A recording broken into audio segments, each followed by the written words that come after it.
Welcome to Art Book Nook. My name is Kay and I share and review my collection of art and craft books. Today we're going to look at 101 Watercolor Secrets by Anna Bucciarelli. So whether you're a novice or seasoned artist, 101 Watercolor Secrets promises to be an indispensable resource that offers practical guidance, artistic inspiration and a wealth of knowledge to elevate your craft. This book has 253 pages, with lovely print and excellent paper quality.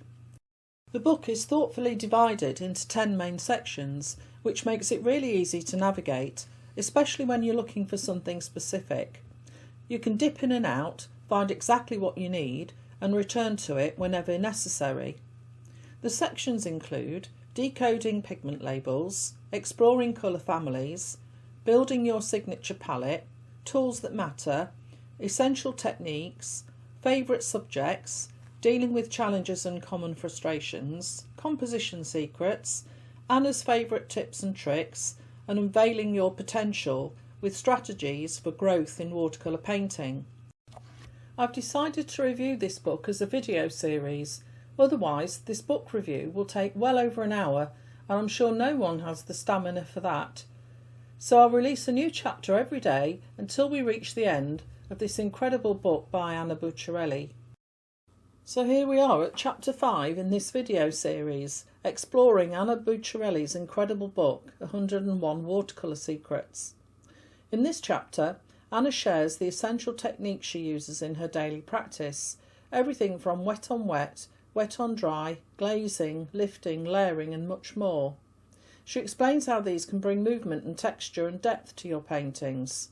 So whether you're new to watercolour or looking to refresh your basics, this chapter is full of practical insights to help you grow. At the heart of every technique Anna explores in this chapter are two fundamental approaches, wet on wet and wet on dry.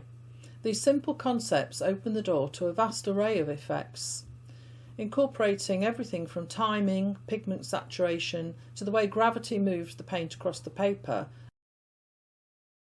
We begin with wet on wet, a technique where wet paint is applied to a wet surface, allowing the colours to softly blend and diffuse. The results can be a little unpredictable, but that's exactly what gives watercolour its unique and magical qualities. Anna provides clear step-by-step instructions along with helpful tips for using gravity, dry standing and granulating pigments to your advantage. She also shares a list of her favourite wet on wet variations complete with examples. These include classic wet on wet, charging, wet on damp thick, wet on damp thin, gradient and variegated washes, damp on wet, spraying and pouring, blooming, using salt or alcohol, lifting and softening edges. And on page 98, Anna walks you through exactly how to achieve her personal favourite effects in more detail. Wet on dry is the technique of applying wet paint onto a dry surface. It offers much more precision and control, making it ideal for adding details or creating sharper edges in your work. Anna's favourite uses for the wet on dry technique include adding fine details, glazing and layering, negative painting and creating texture. She explains exactly how to achieve each of these step by step and includes an accompanying illustration to help you visualise the process. Anna feels that the wet on damp technique is one of the most underrated in watercolour. She explores it here in much greater depth, offering step-by-step instructions and showing exactly how she uses it in her own work, with clear illustrations to guide you along. On the right-hand page, Anna describes the charging technique as a splash of magic. Charging means adding different saturated pigments onto a wash that's partially dry, creating those vivid eye-catching colour transitions. The main difference between wet on wet and charging really comes down to timing, knowing just when your paint is ready for a splash of colour. Incorporating salt into your watercolour paintings can create some truly captivating effects.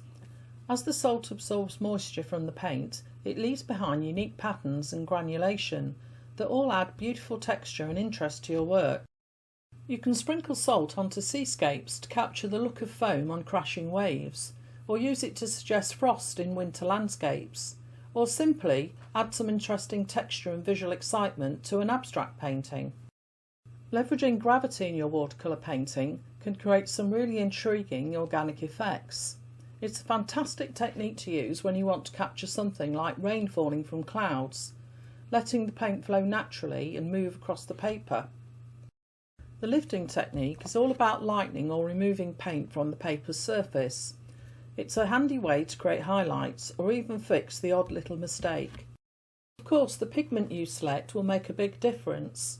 As Anna mentioned earlier in her book, some pigments stain the paper more than others. On the right-hand page, she explains how she's applied the lifting technique in her painting of a sea lion, showing you exactly how it helped her bring out those highlights and textures. Glazing is all about applying successive layers of watercolour paint to build up and modify values. With each new glaze, you can create deeper tones and sometimes shift the overall colour and value balance in your painting. Drying time is essential. You must let each layer dry completely before adding the next to keep the layers crisp and vibrant. The X-ray technique is a fun and simple way for beginners to get started with glazing. Using just one pigment, you apply overlapping layers to create delicate effects like flower petals or insect wings. On the right-hand page, Anna has given you some helpful tips on how she applies this X-ray technique. And if that sounds interesting to you, you might really enjoy my review of Olga Kolsch's beautiful book, How to Paint Transparent Watercolour Flowers. The whole book is dedicated to this technique. I've linked the video of my review down in the description below, so feel free to check it out. Negative painting asks you to see things a little differently. Instead of painting the object itself, you paint around it, letting the lighter paper show through as a silhouette.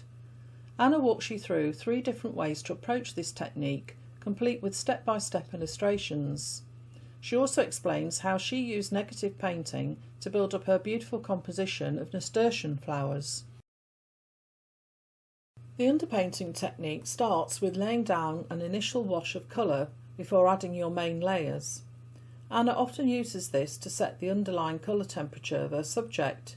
It's a great way to add a glowing effect, especially with transparent watercolours, and will convey coolness and shade. Plus it helps build depth, unifies your colour palette, and can add contrast and visual interest to your painting. And that concludes Chapter 5, Essential Techniques. I hope you've enjoyed it. There's certainly some really interesting ideas in that chapter which we can apply to our own watercolour paintings. The next episode will feature Anna's favourite subjects.